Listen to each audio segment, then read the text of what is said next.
Hi friends, இது பாருங்கள் பட்டி நான் ஸ்டிச் பண்ணும்போதே எந்த மாதிரி பண்ணியிருக்கேன்னு. இந்த எட்ஜில் வந்து 1/4 இன்ச்சு விட்டு தான் ஸ்டிச் பண்ணியிருக்கேன். அப்படி விட்டு ஸ்டிச் பண்ணால் தான் நமக்கு இங்கே வந்து நேராக ஸ்ட்ரெயிட்டாக கிடைக்கும். ஸோ பாருங்கள், இப்போ நம்ம 1/4 இன்ச்சு விட்டதுனால தான் இந்த இடம் ஸ்ட்ரெயிட்டாக இருக்குது. அப்படி இல்லைனா அங்கே கொஞ்சம் உள்ளாரையே பட்டி நின்றுடும். ஸோ அதை கேர்ஃபுல்லாக பண்ணுங்கள். நீங்கள் பாருங்கள், நம்ம வீப்பட்டி ஸ்டிச் பண்ணுறத இப்போ பார்க்க போகிறோம். வீப்பட்டிக்கு தேவையான கிளாத்தோட அகலம் எவ்வளோன்னு பார்த்தீங்கன்னா எவ்வளோ வந்ததுன்னா 2.25 இன்ச்சு. இது கிளாத்து கம்மியாக இருக்கிறனால நான் 2.25 இன்ச்சு எடுத்துருக்கிறேன். கிளாத் அதிகமாக இருந்ததுன்னா 3.25 இன்ச் வரைக்கும் எடுத்திங்கன்னா உங்களுக்கு தைக்கிறதுக்கு ஈஸியாக இருக்கும்.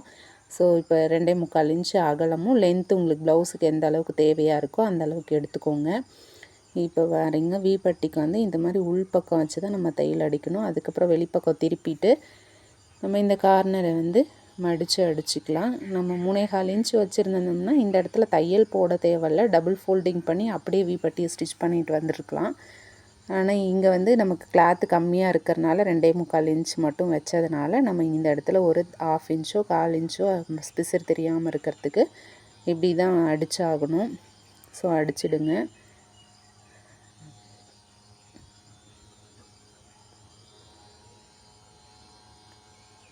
ஸோ இப்போ வீப்பட்டி வந்து ஈக்குவலாக வரணும்.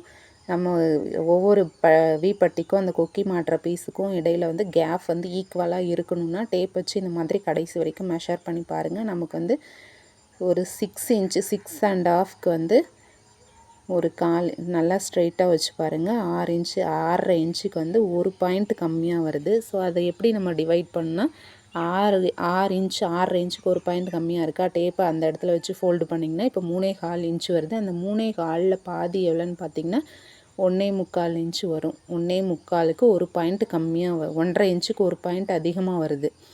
ஸோ அந்த 1.5 இன்ச்சுக்கு ஒரு பாயிண்ட் அதிகமாக வந்து எல்லா இடத்துலையும் மெஷர் பண்ணிக்கிட்டிங்கன்னா 5ஆக பிரிக்கும்போது ஒவ்வொரு இடத்துலையும் 1.5 இன்ச்சுக்கு ஒரு பாயிண்ட் எக்ஸஸாக விட்டோம்னா நமக்கு வந்து எல்லா வீப்பட்டியுமே வந்து ஈவனாக இருக்கும். இப்படி ஸ்டிச் பண்ணாமல் தான் மட்டும்தான் வீப்பட்டி வந்து ஊக் போடும்போது அந்த இடத்துல ப்ளவுஸுக்கு நடுவில் வந்து கேப் இல்லாமல் கரெக்டாக நமக்கு ஃபிட்டிங்காக உட்காரும்.